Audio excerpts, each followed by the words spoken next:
He is my husband but he is also my best friend. আমি সিনেমার জার্নিটা শুরু করেছি মেগাস্টার শাকিব খানের সাথে। সো এই স্টার্টিংটা আমাকে ভীষণ ইন্সপায়ার করেছে এবং এক ধরনের একটা কনফিডেন্স দিয়েছে, যেই কারণে আসলে আমি পরবর্তী কাজটাতে মানে তানিম ভাইয়ের এই বর্ণতা এক্সপ্রেসে আমি আমার মানে শতভাগ দিয়ে কাজটা করার চেষ্টা করেছি এবং দর্শক যেহেতু এটা ভালো দর্শক এই ক্যারেক্টারটাকে এই সিনেমাটাকে এত ভালোবাসা দিচ্ছে, আশা করব যে ভবিষ্যতে এর পরে যে ক্যারেক্টারটা করব সেটাও যেন ডিফারেন্ট কিছু হয়। সো এখন আসলে আমার মূলত ইচ্ছা হচ্ছে ভালো ভালো ক্যারেক্টার এক্সপ্লোর করা, ভালো ভালো গল্প এক্সপ্লোর করা, যেন অডিয়েন্স যখন বিগ স্ক্রিনে দেখবে তাদের ভালো লাগবে। 200-র বেশি সার্ভিস ও ফিচারে লেনদেনের সব বিকাশ অ্যাপে সম্ভব। আমি অ্যাকচুয়ালি অনেকদিন ধরেই চাচ্ছিলাম যে আমার পরিবারের সবার সাথে বর্ণতা এক্সপ্রেসটা উপভোগ করব এবং আমি আমার কাজ যারা পছন্দ করে তারা নিজেদেরকে একটা ট্যাগলাইন দিয়েছে সাবিলিয়ান। সো সাবিলিয়ানদেরকেও আমি অ্যাকচুয়ালি আমার ফ্যামিলি মেম্বারের মতো মনে করি। সো সাবিলিয়ান এবং আমার ফ্যামিলি মেম্বারদের সাথে একসাথে বসে সিনেমা দেখার এক্সপিরিয়েন্সটা সত্যিই দুর্দান্ত ছিল এবং সবাই এত পছন্দ করেছে, এত প্রশংসা করেছে, এটা তো অবশ্যই ভালো লাগছে। সো আমি আশা করবো আর কি যেন ফিউচারে এই ধারাটা আমি ধরে রাখতে পারি এবং ভবিষ্যতে আরও বেটার কাজ উপহার দিতে পারি।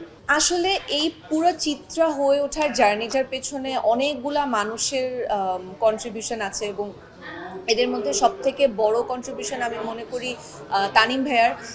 আমরা আসলে যখন রিহার্সাল করা শুরু করেছি, তানিম ভাইয়া আমাকে মানে যেভাবে করে গাইড করেছে, এরপরে উনি আমাকে যে ফ্রিডমটা দিয়েছে আর্টিস্ট হিসেবে, সেটা আমাকে অনেক হেল্প করেছে কাজটাকে আপন করে নিজের মনে করে করতে। এবং সেই সাথে আমি আরেকটা থ্যাংক ইউ জানাতে চাই প্রত্যেকটা অ্যাক্টরকে। ওরা মানে তাদের মতো অ্যাক্টরের সাথে যদি আসলে স্ক্রিন শেয়ার না করতাম তাহলে হয়তো চিত্র এতটা জীবন্ত হয়ে উঠতো না। এবং আরেকটা থ্যাংক ইউ অবশ্যই জানাতে চাই শরীফুল রাজ ভাইয়া এবং মোশাররফ ভাইয়া, কারণ এই দুজনের সাথে আমার সবথেকে বেশি সিন ছিল এবং এই দুজনের কারণে চিত্রার যেই পুরো জার্নিটা সেটা অনেকটুকু অডিয়েন্সের কাছে এক্সপ্লোর করা হয়েছে। সো এই দুজন দুর্দান্ত দুর্দান্ত অভিনেতাকে অনেক অনেক ধন্যবাদ এবং প্রত্যেকটা অ্যাক্টরকে অনেক অনেক ধন্যবাদ।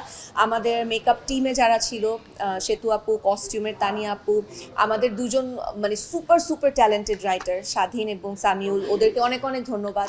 আমাদের এডিটর অনিম ভাইকে অনেক অনেক ধন্যবাদ। আমাদের ডিওপি পলাশ ভাইকে অনেক অনেক ধন্যবাদ। আমাদের সেট ডিরেক্টর মানে আর্ট ডিরেক্টর যে ছিল রাজিম ভাইয়া, যিনি আসলে পুরো ট্রেনটাকে জীবন্ত করেছে সেটে, তাকে অনেক অনেক ধন্যবাদ। এবং প্রত্যেকটা আসলে চিত্রা ক্যারেক্টারটা হয়ে উঠেছে পুরো ক্রু এর কারণে এবং সবাইকে আমার পক্ষ থেকে অনেক অনেক অনেক অনেক ধন্যবাদ।